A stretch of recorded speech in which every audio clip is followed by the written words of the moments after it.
the news. Hi, I'm Tessa with Brainrot News with a few bits of news for you to choke on from March 24th.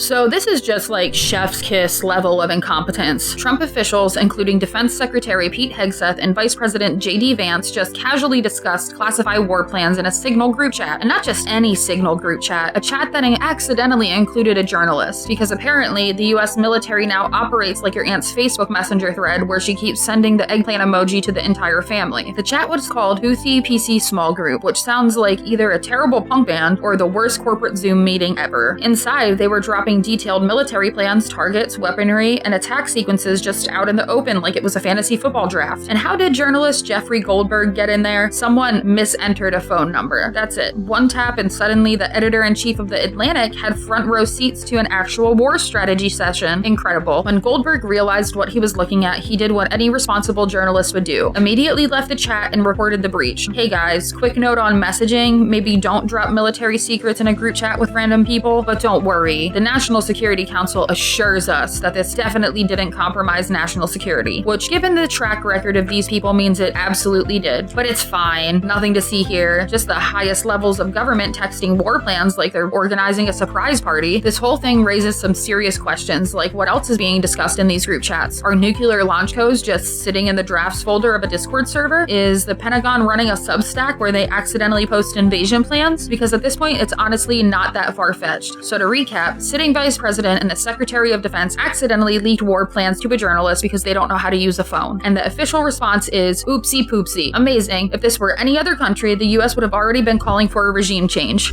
The Trump administration has decided that the real problem with migrant children in U.S. custody isn't the overcrowded detention centers. It's not the inhumane conditions or the fact that they're literal children. No, the real issue, apparently, is that we haven't been deporting enough of the people willing to take care of them. They've rolled back restrictions that used to protect sponsors of unaccompanied migrant minors, meaning ICE gets full access to their immigration status, every fingerprint, every household detail, all on the table. Just to be clear, the people they're targeting here aren't criminals. They aren't human traffickers. They're the only people stepping up to provide these kids with a home. And now, thanks to this policy change, fewer people will come forward, because of course they won't. Who in their right mind is going to volunteer to take in a child if it means getting themselves and their entire household flagged for deportation? This isn't just a bureaucratic change, it's a deliberate strategy to keep kids locked up in detention longer. Kids who have already been ripped from their families, who have already crossed an unimaginably dangerous journey, now get to sit in government facilities for even longer, because the US government has decided that cruelty is the whole point. And it gets worse, because not only is the Trump administration making it harder for children to find homes, they're also suspending legal representation programs for unaccompanied minors. So not only are they stuck in detention with nowhere to go, they also don't have lawyers. Just imagine that for a second. Imagine being a child in a foreign country, locked in a system designed to deport you, with no legal counsel, no family willing to step forward because doing so might get them arrested. That's what we're doing now. And for what? The official excuse is that the old policy conflicted with federal law. But let's be real, this is about fear. This is about making the immigration system so terrifying that people stop trying altogether. It's about punishing migrants not just at the border, but long after they've arrived. It's about ensuring that even the most vulnerable children, literal children, have nowhere to turn. What happens to the kids who don't get sponsors? They stay in OR custody, where conditions have already been horrifying. We've seen this before. Overcrowding, understaffing, reports of abuse and neglect, kids sleeping on concrete floors, kids going missing from the system, and now thanks to this policy shift, even fewer will have a chance to get out. Let's keep pretending this is about law and order and not a calculated effort to break these families apart permanently. Coming from the same people who loved that Sound of Freedom movie, the same people posting hashtag Save the Children nonstop. Moral leadership is when you used unaccompanied migrant children as a message to others. And the message is clear: don't come here, don't even try.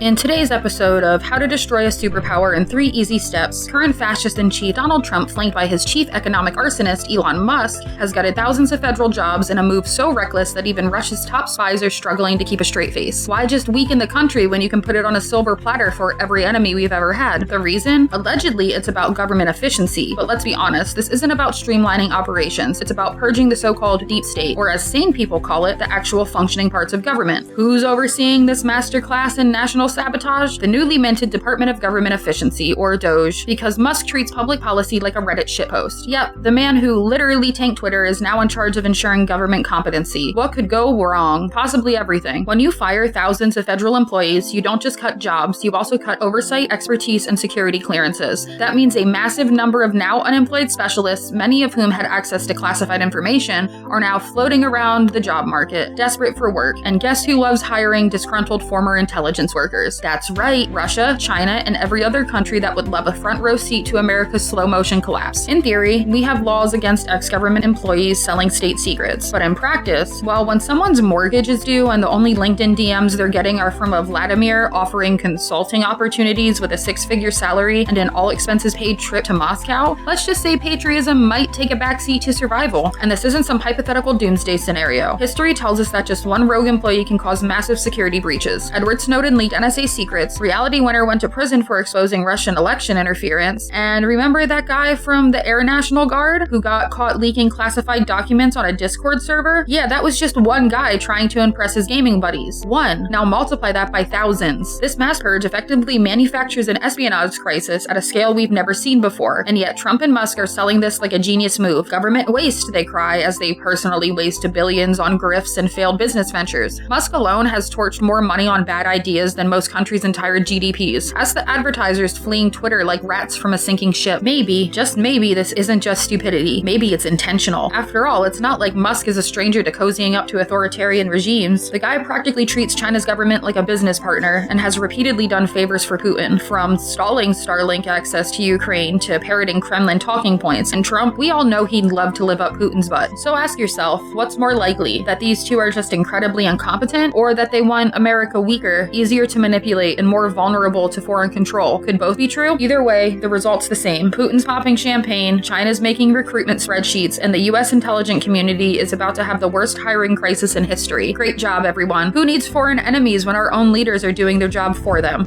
So, U.S. Commerce Secretary Howard Lutnick went on TV and straight up told people to buy Tesla stock because apparently our government is now just a country club for Wall Street grifters, which, fun fact, is wildly illegal under federal law. You see, back in 1989, lawmakers had this wacky idea that government officials shouldn't use their policies to boost private companies for personal gain. Crazy, right? Almost like they knew corruption was bad. But fast forward to 2025, and ethics laws are about as useful as a fire extinguisher in a burning oil field, because while federal employees are technically banned from endorsing products, there's one tiny little loophole. The president is exempt, which is great news when the guy in charge is basically a sentient financial crime spree. This wasn't just some random slip of the tongue. This is part of a pattern. Trump has been running free promotional campaigns for Tesla like he's Elon's unpaid intern. So what happened? A full-blown Tesla advertisement at the White House, because apparently taxpayer-funded infomercials are just part of governance now. Wait, there's more. Ethics officials, including Senator Elizabeth Warren, who at this point must feel like she's screaming into the void, are calling for an investigation because sure, technically violating federal law is supposed to have consequences, but the key word here is supposed to. Under this administration, enforcement of ethics laws are about as rigorous as Musk's commitment to labor rights. You'd think America would have learned its lesson after years of Ivanka using the White House as her personal Etsy store. But no, Trump's back, the grift is bigger, and the Ethics Oversight Committee has been replaced with a shrug emoji. Honestly, why would Trump and his billionaire BFFs care about rules? This administration already turned the government into a discount version of Shark Tank, where the only pitches that mattered were from CEOs trying to figure out how much democracy they could buy. Now, with key oversight officials conveniently removed, we've gone from casual corruption to outright kleptocracy. So what happens next? Well, in a functioning democracy, Lutnick would face serious consequences, Trump would get subpoenaed into oblivion, and Musk would be too busy explaining his 12th bankruptcy to focus on stock manipulation. But in this timeline, expect nothing, or at best, a strongly worded letter that Lutnick will toss in the trash on his way to another Tesla promo event. America, where crime is the business model and accountability is just another failed government program. When America sees an institution dedicated to free knowledge and cross-cultural unity, the immediate response is, shut it down, could be a threat. The Haskell Free Library and Opera House has existed for over a century as a bridge between Stansted, Quebec, and Derby Line, Vermont, where Americans and Canadians could peacefully exchange books, ideas, and polite, passive-aggressive comments about whose healthcare system is better, or worse. But now, in a stunning display of bureaucratic paranoia, U.S. authorities have decided that this quaint little library, this wholesome, knowledge-sharing institution, is apparently too dangerous to exist without without tighter security. The new rules are that only library card holders and employees can enter from Canada without inspection. So congratulations, America. You've officially made it harder for a Canadian grandma to check out a novel than it is for a billionaire to launder money through a Delaware shell company. And don't worry, it gets dumber. By October 1st, even those privileges are being stripped away, meaning Canadians will have to go through formal border procedures just to browse a library shelf. Meanwhile, US arms dealers can still move weapons across borders with fewer questions than a French-Canadian kid trying to check out Captain Underpants. But hey, it's all in the name of security, right? Because if there's one thing that's keeping Americans up at night, it's the looming threat of a library invasion from our maple-scented neighbors. Forget cyber attacks, forget homegrown extremism, no. The real menace is Pierre from Montreal sneaking in to read Moby Dick without a passport. In response to this absurdity, the library is now scrambling to raise funds to build its own infrastructure so Canadian visitors can still access books. People who just wanted to promote literacy are now being forced to construct a diplomatic workaround because the US government decided that story time might be a national security risk. And the locals are devastated. This library wasn't just about books. It was about connection. It was about two intertwined communities that never saw each other as separate. Thanks to America's ever-expanding obsession with fortress building, another piece of that unity has been ripped away. And for what? To make life marginally more inconvenient for a handful of Canadian book lovers? If the goal was to make America look both cruel and idiotic, mission accomplished. If there's one universal truth about authoritarians, it's that they really hate people who write things down. Because once something's in print, it gets a lot harder to gaslight an entire population into believing their suffering is actually prosperity. And that's exactly why Erdogan's government isn't just going after the opposition politicians. They're cracking down on journalists. At least 8 reporters have been arrested in their homes, which is a cute little way of saying, don't even think about reporting on this or you're next. Because let's be real, Erdogan doesn't fear elections, he fears coverage of elections. He doesn't fear protesters. He fears someone telling the world why they're protesting. Jailing journalists isn't just an attack on press freedom. It's a full-blown assault on democracy itself. If the press isn't free to report on corruption, human rights abuses, or the fact that Erdogan is running Turkey like his personal fiefdom, then what you're left with is propaganda. A government without free press is just a PR firm for tyranny, pumping out whatever narrative keeps the ruling class safe while the other people are left in the dark. It's not like this is new for Turkey. Erdogan has spent years turning the country into one of the biggest jailers of journalists in the world, right up there with China and Russia. The government has shuttered independent news outlets, replaced critical voices with state-friendly mouthpieces, and weaponized anti-terror laws to make reporting on corruption sound like a national security threat. And the formula is always the same. Arrest opposition figures, arrest journalists covering the story, claim they're all extremists, and then wonder why people are in the streets setting things on fire. Then, of course, the crackdown escalates. Over 1,100 people have already been arrested in these protests. When people aren't allowed to talk about corruption, their only option is to shout about it. And when that gets suppressed, the next stage isn't peaceful demonstrations. It's something a lot more chaotic. History has shown this over and over, but Erdogan, like all strongmen before him, thinks he can just censor his way out of a legitimacy crisis. Yet here we are, Turkey, still a NATO member, still pretending to be a democracy, while its government rounds up reporters like they're contraband. At the end of the day, this isn't just about Turkey. The death of free press anywhere is a warning sign everywhere. Authoritarians always start with the same playbook. Silence the press, crush the opposition, rewrite reality in their own image. And if the world keeps letting it slide, it's only a matter of time before another leader with illusions of grandeur take note and tries it for themselves. So the question isn't just what happens to Turkey's journalists. The question is who's next?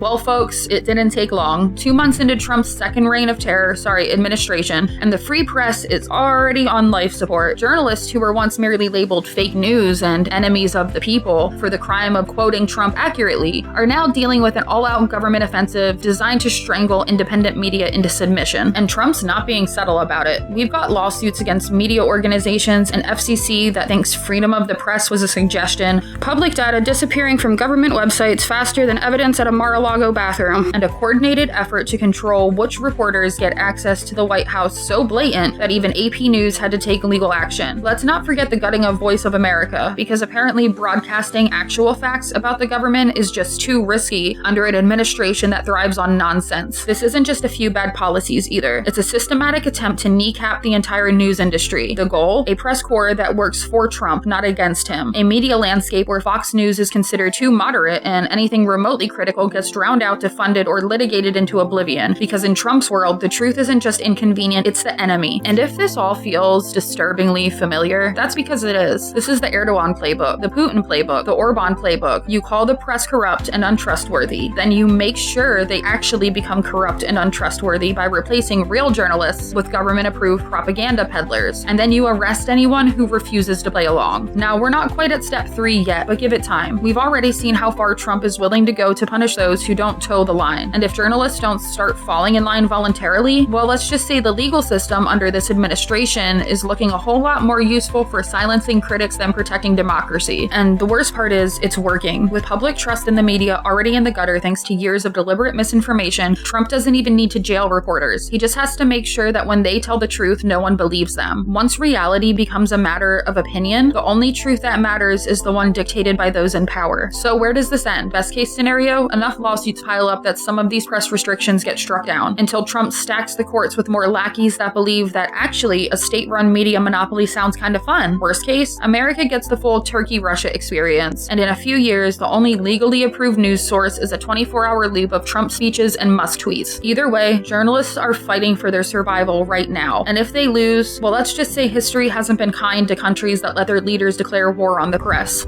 The UN is pulling staff out of Gaza because, you know, when things get too dangerous, the best course of action is to just leave, not step in, not put actual pressure on Israel to stop massacring civilians, not use their global influence to enforce any kind of accountability, just pack up and go. Real mission accomplished energy. So what happened? Well, an Israeli tank strike killed a Bulgarian UN worker and injured 5 others, and now about a third of the UN's 100 international staff are being withdrawn for security concerns. But don't worry, the UN reassures us that they're still committed to humanitarian aid, just from a safer distance. And the 13,000 local Palestinian staff, yeah, they don't get an evacuation plan. They get to keep working under the bombs because I guess their lives are considered less valuable. And then there's Israel's response, which is the usual. We send our condolences, but we totally didn't do it. Right, a UN vehicle got hit by an Israeli tank, but somehow nobody in the Israeli military is responsible. It's like playing Ghost Recon and then blaming the controller for shooting civilians. This is just part of the pattern where every time Israel commits another war crime, it's either an accident or someone else's fault or strategically necessary. Hospitals, schools, UN shelters, Hamas must have been hiding in that baby stroller, I guess. And the UN, they're just proving once again that they're about as useful as a screen door on a submarine. Oh, they'll make a statement, they'll express concern, maybe they'll even hold a strongly worded meeting where world leaders shake their heads and sigh, but actually doing something, enforcing consequences, holding Israel accountable? No, that's too much to ask. So now the UN's international staff is withdrawing, while Palestinians are left to fend for themselves, again, because in the eyes of the so-called international community, Palestinian lives are just an unfortunate footnote in the ongoing story of Israeli impunity. And when this is all over, if it ever ends, you can bet the UN will be right back for a nice photo op about rebuilding efforts, acting like they weren't complicit the entire time.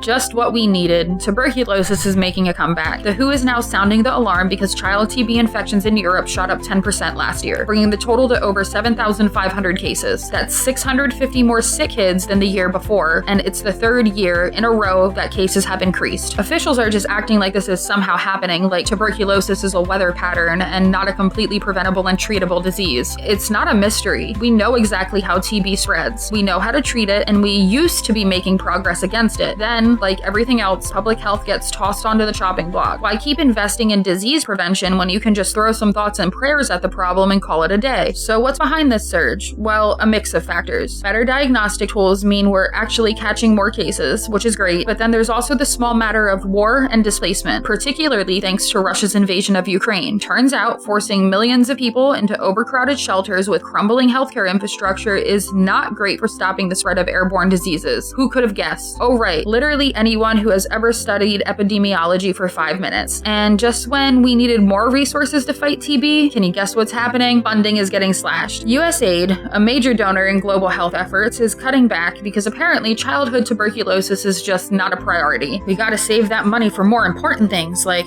I don't know, tax cuts for billionaires, or another round of bombs for the Middle East. Because when it comes to handing out trillions for war, there's always cash to spare. But when kids in refugee camps start coughing up blood, suddenly we're on a budget. Let's not forget, TB isn't just a historical disease from the pages of Victor Hugo's novel. It's still one of the top 10 causes of death worldwide. This is the part that really gets me. This isn't just some random health scare. We're talking about a disease that still kills over 1 million people a year, and we had it under control. But when you gut public health funding and let conflicts rage on indefinitely and treat global disease prevention like an optional side quest, guess what? It comes roaring back, and this time it's bringing drug-resistant strains with it, because bacteria evolve when you don't treat them properly. It's like antibiotic resistance is a brand new concept to these people, even though it's been a known issue for decades. The same leaders who couldn't be bothered to fund TB programs will absolutely be shocked when this turns into an even bigger crisis. Just wait. In a few years, when the death toll climbs and the new strains spread beyond refugee camps into wealthier countries, suddenly it'll be a real emergency. Then we'll get the breathless headlines, the government task forces, the overpriced pharmaceutical treatments that only the rich can afford. But until then, people in Ukraine, in Central Asia, in lower income communities across Europe, good luck. The world has other priorities. So let's just keep gutting public health funding while pretending that tuberculosis is just some old-timey problem that went away with the invention of antibiotics. It's almost like we learned nothing from the last global pandemic. But I'm sure the free market will fix it. Maybe Pfizer can whip up a $500 TB pill that only the richest kids can afford, and then we'll just let the rest fend for themselves.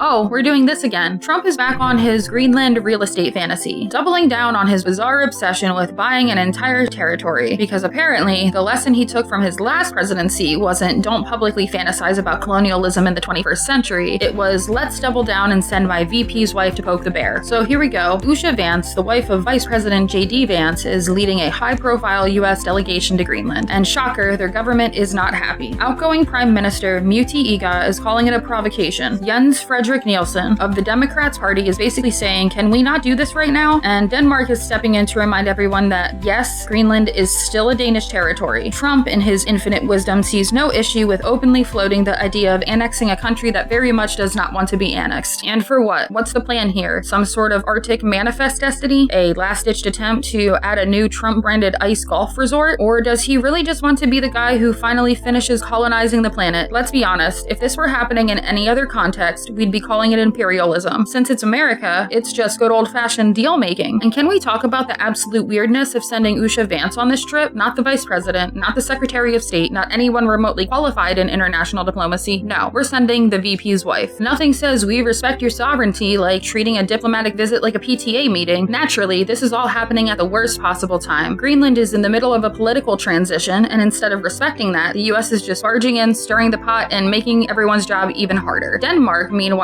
is having to do damage control because the last thing they need is another diplomatic headache while the Arctic is already a geopolitical powder keg. But Trump, being Trump, doesn't care. The man treats international relations like he's still running a reality TV show. Greenland said no years ago, and yet here we are again, like an ex who just won't stop texting. And of course, this isn't just about Greenland. The US sees the Arctic as the next big chessboard. Russia's trying to expand its military presence. China's sniffing around for resources. And now the US is rolling in like it's about to call dibs on an entire continent. But instead of handling it like actual statesmen, the Trump administration is out here acting like it's shopping for a summer home. Denmark is frustrated, and the US is once again showing the world that it has the diplomatic subtlety of a brick through a window. I'm sure the Trump administration thinks this is all going great. Maybe next time he'll try to buy Scotland. That's all for Brainrot News. Like and subscribe before they make journalism illegal.